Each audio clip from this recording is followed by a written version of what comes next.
what's this here? I hear you're an ambassador now. Yeah, Greg Roll from the Ministry of Tourism and Aviation of the Bahamas has invited me to participate in their ambassador program. I'm one of 3 guys in the United States with that title. I'm the one they're designating for LSA, but general aviation guys can talk to me about any concerns that they may have for the Bahamas, any suggestions or any questions.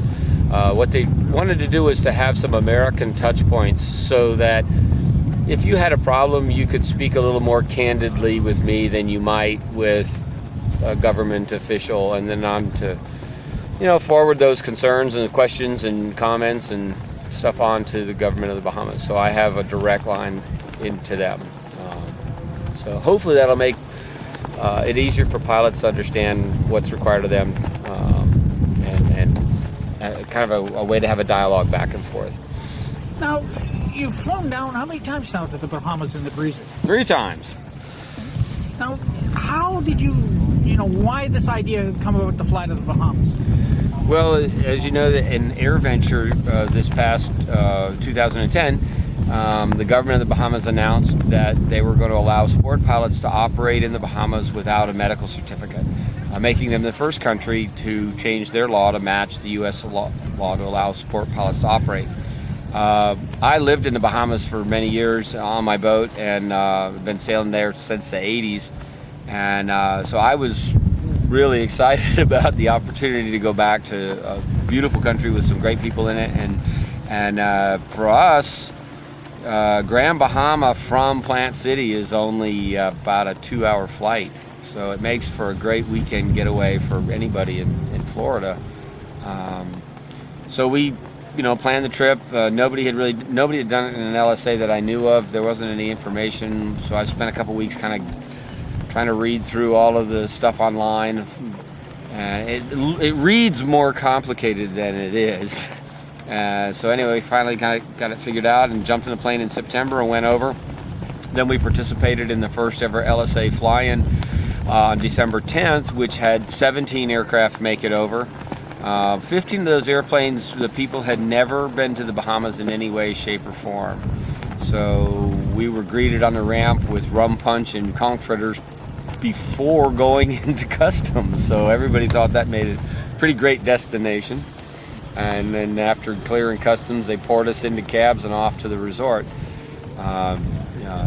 We flew down, and Dan and Randy flew down to Staniel Key, and we spent an extra couple of days down there. And then while we were there, my friend who's the counselor for the island, that's sort of like the mayor, I used to sail with him a lot, and he says, hey, come back on New Year's and go sailing. And the weather was good, and did the opposite 2 days before, jumped in the plane and flew down to Staniel Key for the weekend. And so we spent New Year's down there. So it's just so easy to go over there, and it's warmer than here, or even in the winter time. So.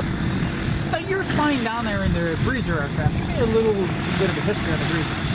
Okay, the Breezers were originally built they started building them around 2003. Very popular aircraft in Germany, where it's built both as a factory build and as a kit plane.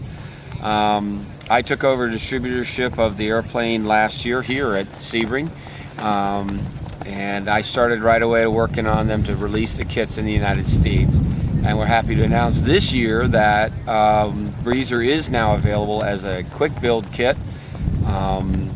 The factory estimates an experienced builder can build it in about 200 hours, and an inexperienced builder something in the order of 400 hours. Now, are you going to have sort of a builder assist program where someone can come to your facilities and do this? Yes, we're going to offer builder's assist up through completion, where you can really, because it's ELSA, 51% doesn't apply. So we could, if you were uncomfortable with building an airplane, we could build the majority of it for you, and you can participate at any level. The quick build kit, by the time we get the engine and a normal avionics package, should be finishing at about 60,000. The builder's assist is going to run it up somewhere to the low 80s. And then the factory built SLSA is base price right now at $115,500. So now you got a lot more options of how you can get a Breezer. And the Breezer is an all-metal airplane. Right, all metal, low wing, bubble canopy. It's got fiberglass cowlings, wingtips, and the fin. Fiberglass landing gear. It features a 912S engine, but the 80 horse is an approved engine for the airplane. Most Americans usually want the 100 though. There's a variety of panel options that are approved.